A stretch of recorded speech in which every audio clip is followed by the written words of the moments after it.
Bonjour à tous, merci infiniment d'être présents sur France Expert sur cet deuxième épisode concernant la différence des mots.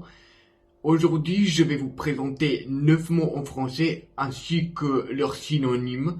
J'en suis tout à fait sûr qu'une fois au moins vous les avez déjà entendus dans la conversation quotidienne, sauf que peut-être vous auriez eu du mal à distinguer leur sens plus spécifique. Si ça a été le cas, ne vous inquiétez pas parce que c'est de ça dont on va parler dans cette vidéo. C'est parti! Si vous avez envie d'aller chercher un livre, vous irez probablement dans une bibliothèque. Et voilà, c'est bien ça notre premier mot dont on va découvrir les synonymes. Comme c'est le cas avec tous les mots qu'on expose, on part du mot principal pour en arriver à un mot qui a un sens un petit peu spécifique. C'est aussi le cas avec le mot bibliothèque. Dans quelle situation va-t-on dire « je suis allé dans une bibliothèque chercher un livre » il faut y réfléchir, parce que c'est là la réponse. Dans une bibliothèque, on peut retrouver un livre de n'importe quelle thématique. Par contre, nous avons bien retrouvé un autre synonyme, comme par exemple les archives. Et quelle est la différence si on dit « je suis allé dans une bibliothèque chercher un livre » et pas « je suis allé dans les archives chercher un livre » Voyons voir la différence. Alors, dans les archives, nous avons la possibilité de retrouver un livre ou un document qui est un petit peu ancien. Par contre, dans une bibliothèque, nous pouvons aussi retrouver des livres modernes que des livres anciens. Et le deuxième synonyme qu'on a retrouvé pour le mot bibliothèque, c'est le rayonnage. Le rayonnage, ça signifie un endroit où est exposé un livre. Ça peut être dans une maison où vos livres sont exposés sur vos étagères, ou dans les bibliothèques, vous retrouvez aussi des rayonnages où les livres sont exposés, ou bien dans un magasin où vous voulez acheter un livre et les livres ils sont exposés. Vous pouvez utiliser le mot rayonnage pour tout type d'endroit où les livres sont exposés.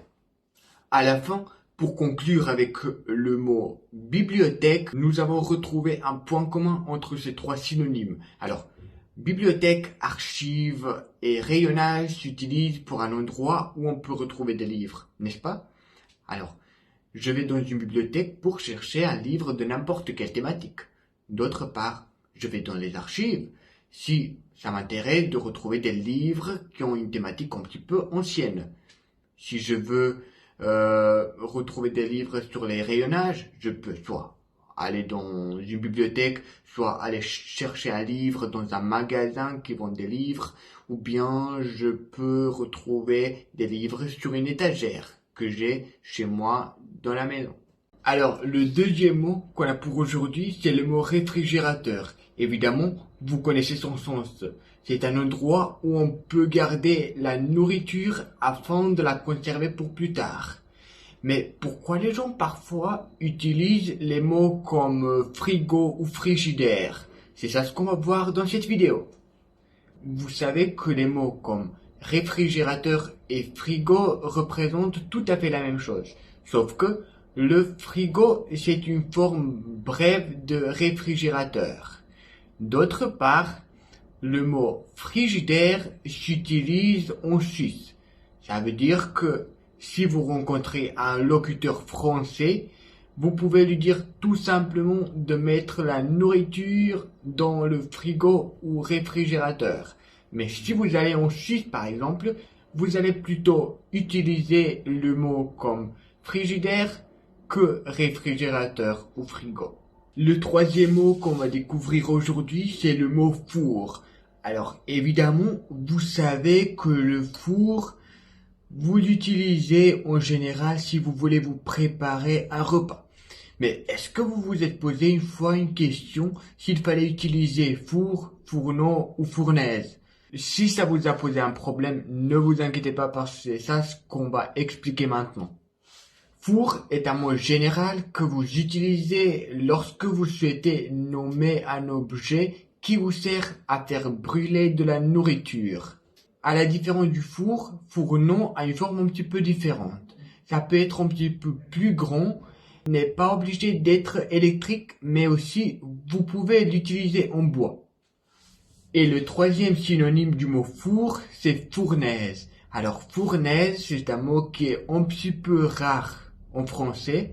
Vous n'allez pas très souvent arriver dans la situation où vous allez l'entendre, mais du coup, il vaut la peine de l'expliquer. Alors, fournaise, c'est un nom pour un objet qui est aussi d'une plus grande taille. Et pour conclure concernant ces trois mots, vous ne vous tromperiez pas si vous dites à quelqu'un que vous préparez de la nourriture sur un four. D'autre part, les mots fourneau et fournaise sont un petit peu rares. Plus souvent, vous allez entendre fourneau que fournaise, mais aussi ce sont deux objets qui sont un petit peu d'une grande taille et ils peuvent être utilisés en bois. Ce n'est pas obligé que ça soit électrique. Et voyons voir le mot suivant. Alors, tout le monde a entendu parler déjà du mot téléviseur. Vous savez ce que ça veut dire. Si vous voulez rechercher un programme que vous allez regarder, bien sûr, vous pouvez le retrouver sur le téléviseur. Mais si vous aviez entendu les mots comme télé ou récepteur, est-ce que vous auriez fait la différence entre ces trois mots et est-ce que vous sauriez leur signification? Si vous ne les saviez pas, on va les découvrir maintenant. C'est parti. Alors, si vous entendez le mot télé au lieu de téléviseur, vous avez entendu pratiquement la même chose, car ces deux mots sont de la même signification. Sauf que la télé est une forme brève de téléviseur, et vous pouvez utiliser l'un ou l'autre comme vous le souhaitez. Cela peut dépendre par exemple du locuteur. Quelqu'un va vous dire allumez la télé, pendant que les autres vont vous dire allumez le téléviseur. C'est tout à fait la même chose. Alors que le nom récepteur a une signification encore plus large. Vous ne pouvez en aucun cas dire à quelqu'un d'allumer le récepteur parce que vous ne lui avez pas dit d'allumer le téléviseur. Le téléviseur, il est un récepteur, un des récepteurs. Mais il faut préciser de quel récepteur il s'agit parce que le récepteur vient du verbe recevoir et ça veut dire d'accepter quelque chose. Vous pouvez recevoir par exemple des signaux émotionnels ou des signaux électriques. Cela dépend du contexte et il faut le préciser pour que votre interlocuteur puisse savoir de quoi il s'agit. Et c'est parti pour le mot suivant. Alors le mot suivant, ça va être le mot chaise. Normalement, vous comprenez le sens général de ce mot. Mais ici, dans cette vidéo, on va examiner trois synonymes. Par exemple, quelle est la différence entre le mot chaise, siège ou chaise longue? Vous allez le découvrir dès maintenant. Alors, vous savez normalement que le mot siège est un mot général. Si occasionnellement, vous ne vous rappelez pas comment dire un mot en français, vous pouvez toujours utiliser le mot siège. C'est un mot que vous pouvez utiliser si vous voulez vous asseoir quelque part. Par exemple, passez-moi ce siège afin que je m'y assiede. Alors, je ne me suis pas rappelé comment utiliser le mot chaise, par exemple, et j'ai utilisé à sa place le mot siège. Le mot chaise longue, vous savez normalement que vous allez l'utiliser dans toutes les situations où vous allez à la piscine ou à la mer et que vous voulez vous y poser afin que vous puissiez bronzer. Bronzer, ça veut dire s'exposer au soleil. Et concernant le mot chaise, c'est un mot le plus général. Et si vous voulez par exemple vous asseoir à la table, vous allez utiliser le mot chaise. Étant donné que dans le mot précédent, on a mentionné le mot table, il faudrait maintenant analyser un petit peu ce mot. Alors, vous savez que ce mot s'utilise pour tout type de table. Table, c'est un mot général. C'est un objet sur lequel vous pouvez mettre votre cahier pour écrire ou vous pouvez vous y mettre par exemple une nourriture afin de manger. Et là, les deux mots vraiment proches du mot table sont des mots comme bureau et tablé. Alors que d'un côté, le mot table s'utilise pour tout type de table, le mot bureau est un petit peu spécifique et ne s'utilise pas pour tout type de table, mais pour les tables qu'on utilise pour travailler. Ça veut dire que je peux par exemple ranger mes affaires dans mon bureau. Ça veut dire que j'ai mis mes affaires que j'utilise pour mon travail dans ma table pour mon travail. Ou par exemple, quand nous sommes dans une entreprise, nous utilisons un bureau pour y déposer des documents. Et le dernier synonyme pour le mot table, c'est un nom tablet. Alors, Quelle est la situation dans laquelle on va utiliser ce nom? Est-ce que vous le savez peut-être? Alors, si vous ne le savez pas, on va le découvrir tout de suite. Le nom tablé est utilisé toujours pour déterminer un groupe de personnes qui sont assises par exemple autour de la table. Je peux dire par exemple, j'ai invité une tablée de mes amis afin qu'on puisse discuter un peu de notre réunion qui aura lieu demain. Le septième mot qu'on a pour aujourd'hui, c'est le mot porte-manteau. Est-ce que vous saviez peut-être quand il faut utiliser les mots comme pater, porte-manteau ou bien cintre? Alors, les mots pater et porte-manteau sont vraiment très proches de signification. Alors, si vous voulez par exemple utiliser le mot cintre, il y a quand même une petite différence. Alors, porte-manteau et pater s'utilisent en général si vous voulez accrocher votre anorak dès que vous entrez dans la maison. Et d'autre part, si vous voulez par exemple accrocher ce même anorak sur un petit objet, lequel vous allez lui-même mettre dans votre armoire, c'est une appellation pour le cintre. Pour que ça puisse vous être plus clair, je vous expose ci-dessus les photos du porte-manteau et de la patère, et aussi ci-dessus pour le mot cintre. Alors, le huitième mot qu'on a pour aujourd'hui, c'est le mot lampadaire. Alors, le mot lampadaire s'utilise quand vous voulez nommer un objet qui éclaircit la rue. Il s'utilise de la même manière que son synonyme très proche qui est le réverbère. Alors, vous pouvez utiliser l'un ou l'autre sans vous poser trop de soucis, car ce sont les synonymes qui ont pratiquement le même sens et ça dépend vraiment du locuteur quel mot il va utiliser.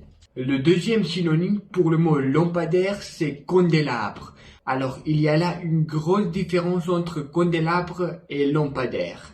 À la différence de lampadaire et du réverbère qui sont beaucoup plus grands parce qu'ils se trouvent dans la rue et éclaircissent la rue, le mot candélabre s'utilise pour un objet qui est beaucoup plus petit. Aussi, son utilisation est très rare. Vous n'allez pas le rencontrer très souvent en français. Alors, pour vous aider un petit peu mieux à comprendre le mot du lampadaire et réverbère d'un côté, je vous mets au-dessus une photo de lampadaire et réverbère. De l'autre part, je vous mets aussi au-dessus la photo du mot candélabre. Alors, on est arrivé enfin à notre dernier mot pour aujourd'hui. C'est bel et bien le mot lit. Si je vous expose par exemple les trois mots qui apparaissent au-dessus de moi, est-ce que vous auriez compris leur sens? Bah bon, si vous n'êtes pas sûr quel synonyme utiliser, si vous voyez un objet en bois sur lequel se trouve un matelas, vous utiliseriez évidemment le mot lit. Mais si vous voulez quand même améliorer un petit peu votre vocabulaire, il faut connaître aussi des mots comme canapé et sofa. Le canapé ne représente pas tout genre de lit. Si vous prononcez le mot canapé, il fait référence en général à un lit qui est en forme de rectangle et il peut être un petit peu ancien. D'autre part, si vous utilisez le mot sofa, c'est une sorte de lit que vous utilisez pendant la journée pour vous reposer. Et ben voilà les amis, c'est tout pour aujourd'hui. J'espère que cette vidéo vous aura plu. N'hésitez pas à laisser un petit commentaire, à vous abonner à ma chaîne et à activer la cloche de notification afin de ne rater aucune de mes prochaines vidéos. À plus!